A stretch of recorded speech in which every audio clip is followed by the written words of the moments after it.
Okay, ladies, thank you so much for giving up your evening to come on and chat to us. Michelle and Yvonne, you're so welcome there as well. Yeah, I can see you there, Michelle. And it's lovely to have you on. And just to give you sort of a quick rundown on what we're going to do this evening, the whole idea of the call is just to give you a sort of insight into the sort of lunatics that we have here working in Rinka, to give you an idea of the backgrounds that they've come from, the journey that they've taken to building their Rinka business, and to give you an idea of the sort of versatility there is with the business. So I am going to start with Elaine. Elaine is based in Ballina, and she is the longest instructor that we have here on the call this evening. Elaine is with us. Elaine, how many years? Coming up on 2 years. Coming up on 2 years. So when Elaine found us, she was actually studying and had intended to continue into work, didn't, and is now a full-time Rinka instructor. So I'm going to hand you over to Elaine. She's going to fill you in on her whole story. Ignore the sling. It isn't required for everybody. It's for Elaine. It's hurt her elbow in the snow. So she's so great to be here with us this evening. So Elaine, I'm going to hand it over to you, and you can just fill the girls in on your whole Rinka journey to date. Yeah, so I suppose I first came across Rinka in, I think, July 2016, and I was planning on going, I was studying, I was in the middle of doing my childcare studies, and that September then I was going into my final year of studying, but that's when I came across Rinka. And I suppose when I first came across it, you know, just the whole philosophy behind it and what it was all about, I was immediately hooked, and it was just so appealing to me. So that August then I went and I'd done my training in Donegal. I think it was only 2 weeks after I had emailed you, Sarah, about it, and I went up and I'd done the training. And then that September then I started the classes, and I was also doing my studying as well. But then I suppose the classes, they started off, you know, quite small. I was only running like 2-3 classes a week, with very small numbers. But since then, between then and now, it has just grown immensely. And you're at it full time? Yeah, full time now. Yeah. So the plan was to go into childcare after I'd finished my studies, but I took a different route and I went down the Rinka route. She got deflected. Yeah, that's it. And yeah, so just with Rinka now full time. It's absolutely brilliant. And yeah. Elaine has literally, as she says, she has built a full-time business out of her classes. Elaine is teaching on her own with a helper, so she manages all her classes herself. And Elaine, what sort of timetable are you running at the minute? So how many classes a week are you running? What sort of times are you working? At the minute I'm running 12 classes a week, and I'm also in national schools as well, a few local national schools as well, teaching the program in the day. So the 12 classes are all after school and at the weekends, and then the classes in the schools are during the day. And then I'm preparing now for the camp next week, and then birthday parties every weekend as well. So pretty a lot going on. Absolutely brilliant. And just to give us an idea, Elaine, roughly what is your average class size at the minute? Well, they're all full. So yeah, brilliant. Yeah. That's what we like to hear. Yeah. No, that's fantastic. And you kind of touched on it there, Elaine, because I always remember a phone call not that long into you started teaching, and Elaine's classes did start slowly. And I remember Elaine panicking at the start, thinking this isn't going to work, these numbers aren't going to build. And we just sort of put plans in place, Elaine, bit by bit by bit. And I mean, she's now sitting here with 12 classes that are fully booked. She's in schools, she's in parties. And I often use Elaine's story as an example to people that, you know, just because it doesn't happen overnight, doesn't mean that it's not going to happen. And Elaine, have you any sort of advice there, Elaine, for anybody that is starting out, or anything you would recommend they do or don't do, or don't panic? I suppose, just looking back now, them times when like there was only maybe like, you know, I only had 4 or 5 kids in the classes, and I was thinking, oh, how is this ever going to work? But, you know, I just kept at it and kept doing what I was doing, and the kids just were having such a good time and enjoying it. And then word of mouth got round, and that's kind of how it built up then, I suppose, from there. Brilliant. So kept at it. Yeah. Thanks a million, Elaine. So I'm going to take you over now to Sandra. And hang on till I unmute her here. I've done it. Oh, you've done it. Thank you. Because it could be a long time waiting for me to figure out all these buttons. So Sandra is based in Athlone in the Midlands, and her story is somewhat similar in that she's the mother of 2 kids, was off on maternity leave, and did not want to go back to work. So Sandra has a great background in fitness, and she'll tell you herself how much she loves working with kids. So when she found Rinka, to be able to put kids and fitness together was sort of a dream come true for her. Now, Sandra has developed business in the Midlands. She has 3 instructors working for her, and like Elaine, she now runs Rinka full time. Sandra's only with us a year, so it's an impressive story. Sandra, I will hand it over to you. You can fill us all in on what's happened over the last 12 months.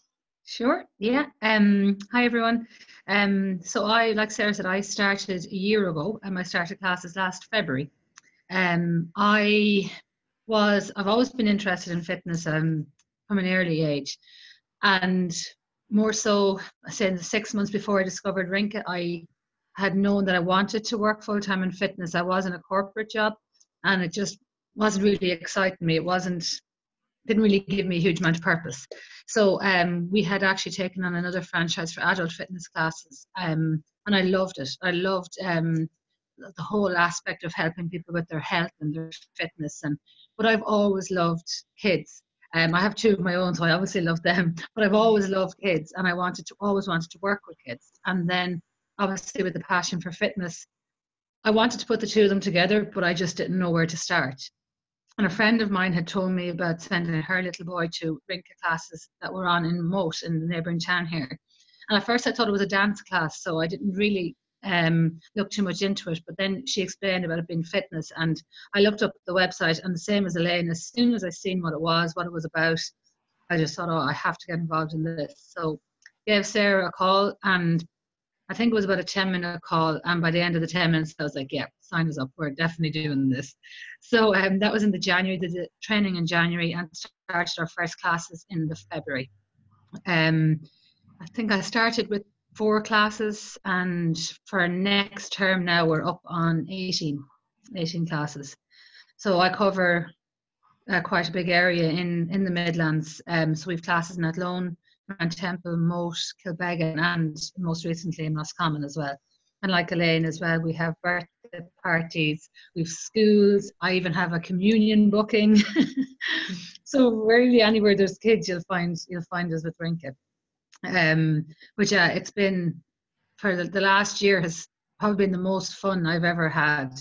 I can't even call it work, to be honest. It's just been brilliant. You look at pictures of Sandra's classes, and she's smiling more than the kids are smiling. I think she enjoys it more than they do. yeah. The mental age, that's exactly what it is, Sandra. Sandra, you have 3 instructors working for you. How do you find that? What are the pros and cons of having other people with you?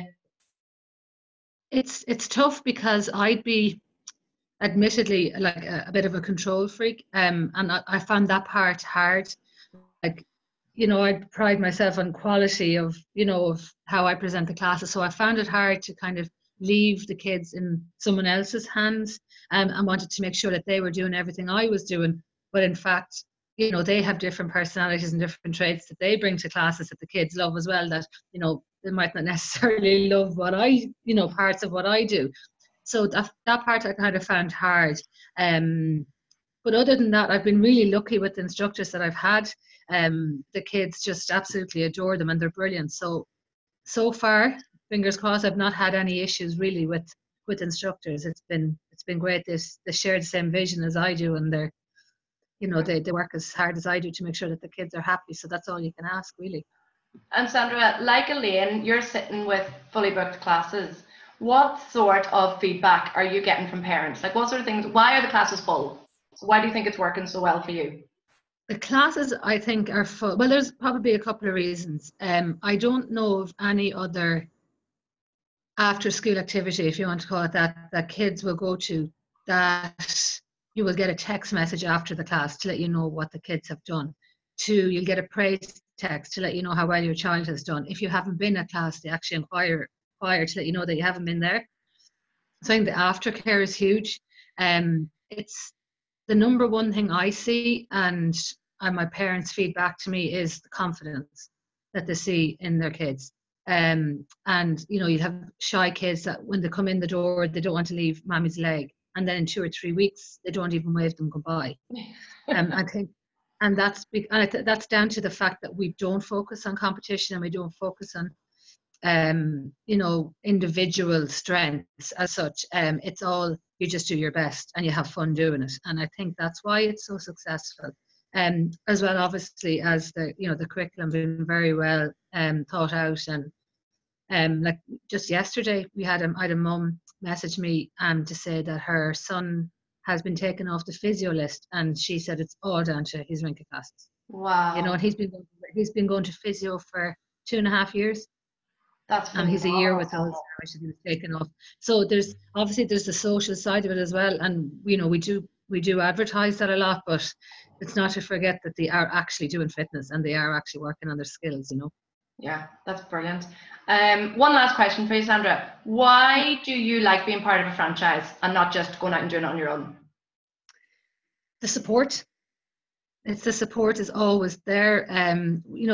You just have to pick up the phone if you have a query about anything, and it's answered straight away. You have people that have done it before you, that have made the mistakes, and that can tell you what not to do as well as what to do. There's the training. There's the say, for when we were kind of starting off on our own doing other fitness classes, trying to do a poster. Advertising, that's all there for you. It's so professional. Being part of a brand makes you different from rather than being just a children's fitness class. You stand out because the brand is recognized. There's a certain element of trust there with it. There's an element of people want to be part of it because it's so popular. So like, I'm the franchise queen. I love franchises. They're the way to go. Sandra, what advice would you have for anybody starting out? I suppose forget about the nerves and just focus on the fun. And as I said in the training, think less of Army drill sergeant and more Barney. Yeah. Get in there, get on their level, and just enjoy it, because it is the best fun that you'll ever have. Super, Sandra. Thanks a million. Okay, I'm going to bring you over to Sinead now, and Sinead is our newest member of the team. So Sinead's only teaching classes since January, and I asked her to join us this evening to give you a real idea of exactly what it's like in those first couple of weeks. Now, Sinead's coming from a very different background in that she is working full-time. So Sinead works in childcare and is working Monday to Friday, and like a lunatic is also doing Rinka. So I'm going to hand you over to Sinead. Sinead's based in Limerick, and she's just going to sort of tell you how she got started, how she found the training, and how her last couple of weeks have been. Okay, Sinead, over to you. Hi. So I started in January. I came across it. I was in work one day in the creche, and I saw one of Audrey's flyers on the window, and I just went over to have a look at it, and I was like, those classes look so good, and just a light bulb went off my head, and I was like, I could so do this. So I was like, I better get in touch. So then I got in touch with you and chatted to you and stuff, and I was like, yeah. And I met Audrey before I came and did the training, and I was just like, yeah, I really want to. And just touching on what Sandra said about working in franchise, I did, before I talked to you, I did think about doing that on my own, like doing classes by myself, and I'm so happy I didn't, because the support is amazing, like because I'm working full time, like there's no way like I could finish at the end of a day and be like, oh my God, I need to devise a whole plan for the next turn, so it's so great that way. But anyway, back to the start. So yeah, went and did the training and then loved it.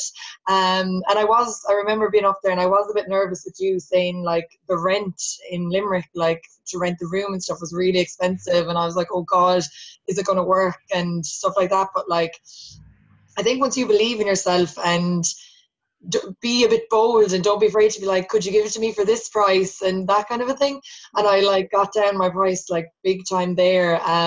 So yeah, I'm doing 3 classes now. So I do Tuesday evenings and then 2 on a Saturday, and I'm thinking about starting another one. But I'm maybe wait to September because I know it's kind of a harder time now after the Easter or whatever. And so yeah, I'm loving it. I'm loving it. What, Sinead, would you say was the hardest thing you had to do starting up? The hardest thing, I suppose, it's more like believing in yourself. Like I didn't believe in myself at all, and it wasn't for like my boyfriend, my family were like, you can do it, you know, and you just have to put yourself out there. Like you can't be shy. You just have to, as much as you're like, even the videos I made, I'm like, I can't even watch them. I'm cringing, but you just have to do it, and it is hard. You're so scared about people are going to be like thinking this, like, but no, people are amazing, and the more you put yourself out there, the more you're going to get out of it. Oh, absolutely. Absolutely. And Sinead, your videos are always so good on your Facebook page. Don't I? I can't watch them. And what about, Sinead, actually managing your full-time job and then doing classes? I mean, do you not find yourself come class time, you're just shattered? Like, don't get me wrong, it's tough some days because, you know, when you finish work and you're just like, I just want to go home and relax, but then you're like, no, I have to do this for Rinka and I have to do that, but I enjoy it. And I think, yeah, you're wrecked, but the minute you get to the class, it's gone. Like, it's completely, you're not tired because you're just running around, you're having fun. It's not work. It's a release. Yeah, absolutely. You hit the nail on the head, because we often talk about this at training, that it really does not matter what sort of day you've had, you leave at work. Because when you come in, those kids are the most important thing, and you have to make sure that their 45 minutes is so positive. But by the time you have given away that much positivity, you come out the door feeling like the most positive person in the world yourself. So totally. It does rejuvenate yourself. Yeah. Brilliant. Sinead, have you had any advice for anything sort of for people to watch out for, or anything else you would say to them when they're starting out? Let me think. I suppose, like I was saying about being confident, stuff like that, also, like, parents will try to, like, chance their arm with you. And you have to just from the start be, like, got to do with prices and not turning up and stuff like that. You just, from the beginning, have to be like, this is what it is, and you have to stick with your word. And, you know, because sometimes you can be like, oh, God, should I have, you know, but you have to just go in from the start and just stick. Because as you said before, like, if you were working in a gym or stuff like that, like, you won't get a day off, or you don't get your money back for not turning up and stuff like that. So you have to just be firm from the beginning. Absolutely. And believe in yourself. Believe in yourself. Brilliant. Thank you, Sinead. Sandra, Elaine, Sinead, anything else that you'd like to add? Any other thoughts or comments? I think you're both muted there now at the minute, but put your hand up if you want me to unmute you. I'm trying to think. Michelle or Yvonne, have you any questions that you'd like to ask the girls? Don't be afraid now, they will answer. I mean, you can fire questions on to me anyway in an email afterwards if you think of anything else. But really what I wanted to do was just give you an idea of the sort of people that are working with us, the type of backgrounds that they have. Both Sandra and Elaine have kids at home. Sinead has a full-time job, and yet they're all making Rinka work. So it's so flexible, it's so bendable to whatever it is you want it to be. And should you want a full-time job out of it, the two girls are living proof. And they're not the only two girls that are doing it. We have a lot of instructors across the board that are doing Rinka as their full-time job, and that is what it is.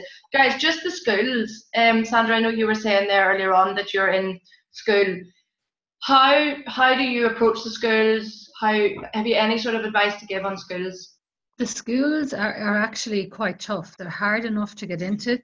The schools can be very, I don't know if standoffish is the right word, but it's very, very hard to get in. And I suppose they probably have a lot of people coming in. Like, a lot of schools won't allow you even to do a leaflet drop. So I found offering them a free workshop, or most recently we've done like a buddy bench competition, and that's really opened the doors for me into a lot of schools, schools of anything that's free, you know. And then when you get in the door, like two of the schools who delivered the buddy benches to have booked me in for 6 weeks. So I think if you can get in the door at all, if you've any connections in schools even, and just to get talking to the school about what it is exactly you do. Like I've tried the email route, but I don't know that they read all the Reading them. yeah, I think, to do the free workshops, and they're only 30 to 40 minutes long, and it's really well worth your while to get talking to the teachers, let them see what it is that you do. Brilliant. That's the best way to get in. And Elaine, what's your experience with schools to date?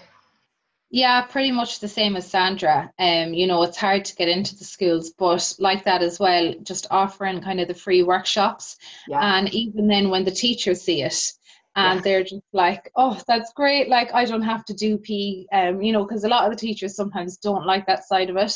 And just seeing the benefits of the exercise and everything that the kids are getting, the teachers then just want you to book you in. Yeah, so workshops are the way to go. And funny, I was talking to Audrey there this evening. Audrey's based in Limerick, and she had hoped to make the call, but she had something else come up. And she was just saying that she actually found her schools initially, like that, Sandra, quite standoffish. But she said, literally, without fail, she sort of followed the plan for approaching schools. And this term now is booked with 4 different schools between Easter and June. So she said she was like, that was the one message she wanted to get across this evening on the call, was just that sort of perseverance. And that if you're knocking on the doors and the doors close at first, just to keep going. And once you're in, like I find with my schools here, I'm in them 5 years now, and it's just on a loop. So once you're in for that 1 year, you're just back again, back again, back again. So it's just getting the step in the door, and definitely the free workshops is the way to do that. Yeah. So, brilliant. Yvonne, Michelle. Oh, hang on. Let's see, Yvonne, I've got a wee message from here. Or now somebody is going to have to explain me very illiterately here. It says Yvonne's has raised a hand. Yeah, can you hear me? Oh, I can, Yvonne. There you go. I'm absolutely useless with these things, but there, I've got you now. No problem. No, it's my first time using Zoom. Oh, well, you're doing even better than me. Yeah, exactly. So it gave me an option to raise my hand, and I'm sorry you can't see me. It's not funny. It's like she has her hand up. Okay, Yvonne, Yeah. what would you like to ask? So, hi girls, I'm just ringing in from Kilkenny. So I seen Rinka on Nationwide last week, so well done. It was brilliant. So I just wanted to ask a couple of things. When you say your classes are full, how many kids would that be in a class? For me, I don't take any more than 14. Okay, perfect. And does it kind of depend on the size of your venue as to how many you take, or do you just recommend? Yvonne, what I often recommend for people when they're starting out, for the 3 to 5 year old group, about 10 kids is perfect to start with. And once you get comfortable with your teaching techniques, get comfortable with the curriculum, you can stretch that up to 12 or 14 kids. You will have another helper in the room with you, but that gives you a wee idea. It all depends on you and how comfortable you are and how quickly you get sort of along with the curriculum. With the 6 to 8 year olds, up to about 15 is loads. Yeah. When you're in school now, you could end up teaching 30, but that's different because you're in a school setting and the teachers are with you. But for your evening classes, up to about 15. Okay, cool. And in terms of, the way you have different things, you have the parties and you have the schools, do you have a set cost that you charge those people? Can I check that on the web, or is that something that I receive? It totally depends on the area that you're teaching in. So what I always say to people is, before you start your classes, what we'll do is have we'll do a bit of research and see what sort of prices your competition is charging. So I always use the example here in Donegal, we cannot charge what people are able to charge in Dublin. So but now roughly most classes are getting about €8 a class across the board, and in schools you're talking about €50 an hour. So that gives you an idea. Yeah, perfect.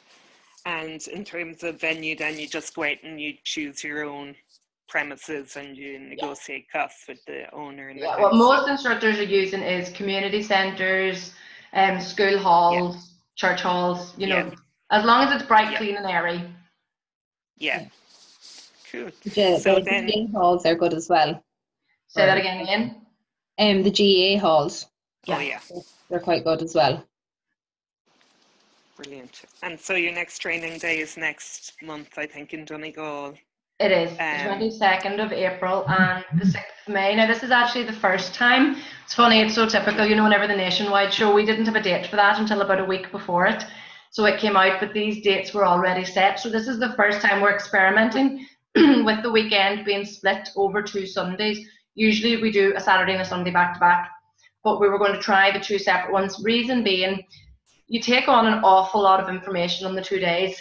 So what we're thinking this time is that you'll get your first day, you'll be bombarded with information, but you'll have 2 weeks to go away and think about it and figure it out. You'll be given homework, you'll be given tasks to do, and then you'll come back and you'll have a chance then to really ask any of the questions that will have come to mind over the 2 weeks and practice what you learned the first day.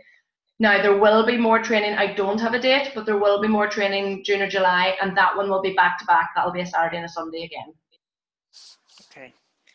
And in terms of the regions, then, say, for example, I'm based in Kilkenny and stuff, when would I need to let you know if I, say, just want to put my name on Kilkenny and kind of book that area? As long as you know about a week before that you're coming to training, that is perfect. Okay. Like, what I would say, Yvonne, is if you're interested in the training, is yourself and myself can organise another call, look at the area that you're talking about and go through some of those finer details. Okay, brilliant. And you know, when you get instructors working for you, I think that's what Sandra is doing, she's 4 or 5 instructors, do you just decide yourself what you pay them, or do you have a set? We give you recommendations on all of that, but we don't insist on anything. So it's, you know, it really, we'll go through what we recommend and what we suggest and what's an average for what other instructors are paying. But again, that's something that, you know, we can work out between us as to what will suit you. Okay, brilliant. And in the southeast at the moment, I think there's nothing, you don't have a Rinka. We don't have a Rinka, no, so it's wide open. Brilliant, brilliant. You get your pick of area. Brilliant, that's super.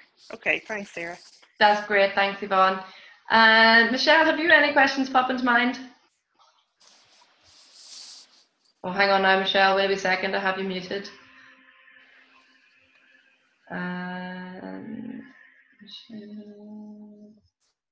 There you go, Michelle.